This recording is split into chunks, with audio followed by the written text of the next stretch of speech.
¿Cómo funciona una inversora?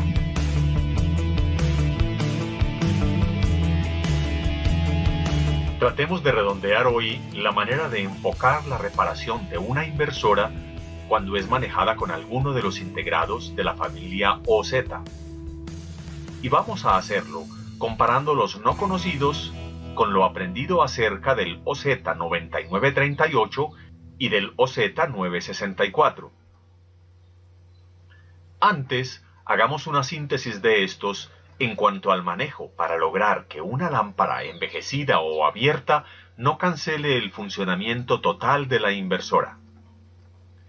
Empecemos por recordar que los terminales clave son el timer o C-timer y el CMP o SST-CMP.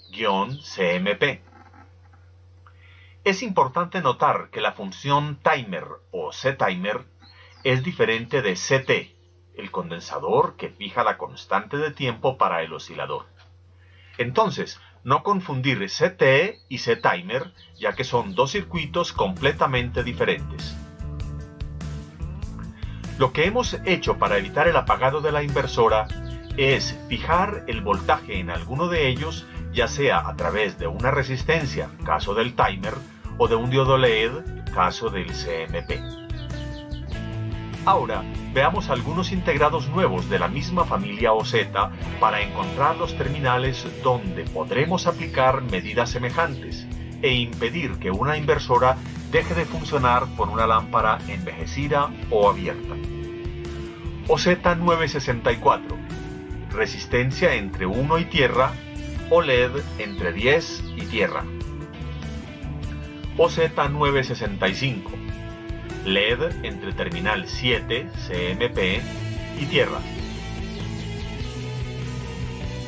OZ9910, LED entre 10 y tierra. OZ9918, resistencia entre 8 y tierra, o LED entre 20 y tierra.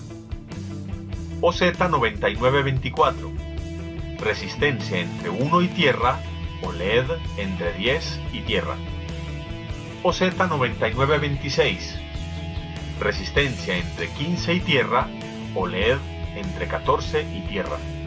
OZ9926A, resistencia entre 15 y tierra, o LED entre 14 y tierra.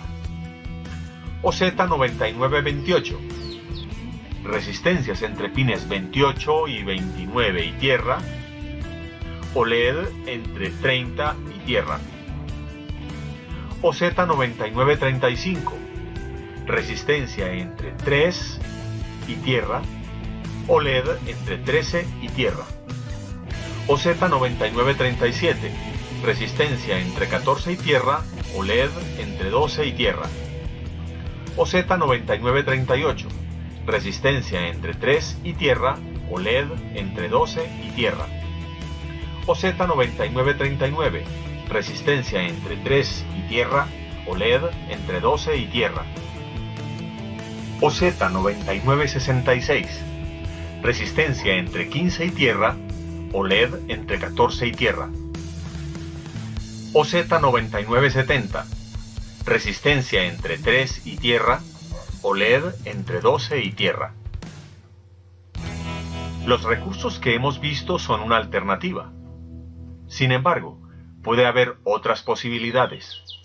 Un ejemplo está en el caso del chasis MA1 de Sony, concretamente estos modelos, de los cuales no hay, hasta donde sabemos, material informativo del circuito de la inversora publicado por el fabricante. El caso concreto: el televisor prende, muestra el logo por un momento y de allí en adelante la pantalla es oscura con sonido normal. El controlador de esta inversora es el OZ9966 y para la época de la falla no había ni siquiera hoja de datos o datasheet de este integrado. La opción en ese momento fue ir haciendo con la respectiva paciencia el diagrama del circuito completo de la inversora, con la finalidad de entender su funcionamiento y lograr encontrar una solución. Al cabo de un mes aproximadamente, logramos extraer una información coherente, la cual te dejo con el nombre de Inversora Sony Bravia Chasis MA1, para que la descargues, con el relato del proceso de reparación que finalmente fue logrado. Y de esta manera creo que hemos hecho un buen paseo por la familia OZ.